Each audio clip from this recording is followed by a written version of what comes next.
Hi everyone, welcome to my channel Ramesh Pasupuleti truths. So ఇప్పుడు నేను కొన్ని విషయాలు అంటే పేరులోనే రమేష్ పసుపులేటి ట్రూత్స్ పెట్టుకున్నాను కదా. సో మనం కొన్ని ట్రూత్స్ మాట్లాడుకోవాలి. సో ఇది నా సెల్ఫ్ ఎక్స్పీరియన్స్. రీసెంట్గా యాక్చువల్గా ఒక క్లయింట్ తీసుకొని నేను ఒక బ్యాంక్కి వెళ్ళడం జరిగింది. అంటే ఆ బ్యాంక్లో కొన్ని బ్యాంక్స్, అన్ని బ్యాంక్స్ అని చెప్పాను, కొన్ని బ్యాంక్స్లో ఎట్లా సేల్ చేశారంటే ఆ కస్టమర్కి కూడా తెలియదు. ఫస్ట్ ఆఫ్ ఆల్ కస్టమర్కి తెలియదు, రెండోది ఏంటంటే ఆ మేనేజర్కి కూడా తెలియదు ఏ ఫండ్ అమ్మారు. సో ఒక కస్టమర్కి తెలియక ఒక 2.5 years నుంచి ఆ ఫండ్లో ఉన్నారు. తీరా చూస్తే ఆయనకి కూడా 7.5% సిస్టమేటిక్లో విత్డ్రా ఎవ్రీ మంత్ కొద్దిగా ఇన్కమ్ లాగా వేస్తున్నారు. 7.5% వస్తుంది. కస్టమర్ ఏమనుకున్నారు, నా ఫండ్ బాగుంది, 7.5% నాకు మంత్లీ వస్తుంది, అంటే ఇయర్లీ 0.75%, సారీ 0.75% అంటే ఇయర్లీ 9% వస్తుంది, చాలా బాగా వస్తుందని కస్టమర్ అనుకుంటున్నారు. తీరా అక్కడ మేనేజర్ దగ్గరికి వెళ్ళి మేము చూస్తే అక్కడ డెట్ ఫండ్లో పెట్టారు. డెట్ కూడా సో లాస్ట్ పెర్ఫార్మెన్స్ లేని డెట్ ఫండ్లో పెట్టారు. అది కూడా 4% రిటర్న్ ఇస్తుంది, 4% రిటర్న్ వస్తుంది. ప్లస్ రెండోది ఏంటంటే 0.75% విత్డ్రా, అంటే 9% విత్డ్రా అవుతుంది. తీరా 3 years తర్వాత చూస్తే ఫండ్ తగ్గిపోయింది.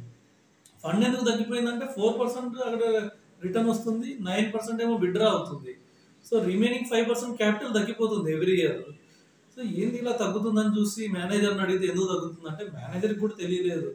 మేనేజర్ కూడా అది చూసి చూసి తగ్గలేదంటారు. తర్వాత ఎందుకు తగ్గిందో కనుక్కొని చెప్తానంటారు. తీరా నేను గమనించి చూస్తే ఆ డెట్ ఫండ్ రిటర్న్ గూగుల్లో కొట్టి చూస్తే రిటర్న్ 4% వచ్చి విత్డ్రా వచ్చేసి 9% అవుతుంది, అందుకని తగ్గింది. సో ఇట్లాగా కొంతమంది అసలు వాళ్ళు డెట్ ఫండ్ ఎందుకు పెట్టారో వాళ్ళకి తెలియదు. ఎవరు ఆ ఫండ్లో పెట్టమన్నారు, పెట్టేశారు.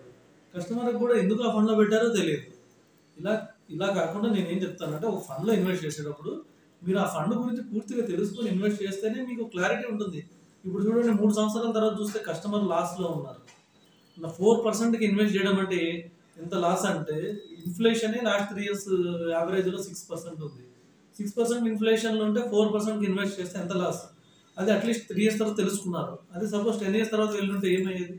చాలా 10 years అంటే చాలా పెద్ద టైం, చాలా లాంగ్ టర్మ్. ఆ లాంగ్ టర్మ్లో కస్టమర్ ఎంత లూజ్ అవుతున్నట్టు, పవర్ ఆఫ్ కాంపౌండింగ్ ఎంత లూజ్ అవుతున్నట్టు.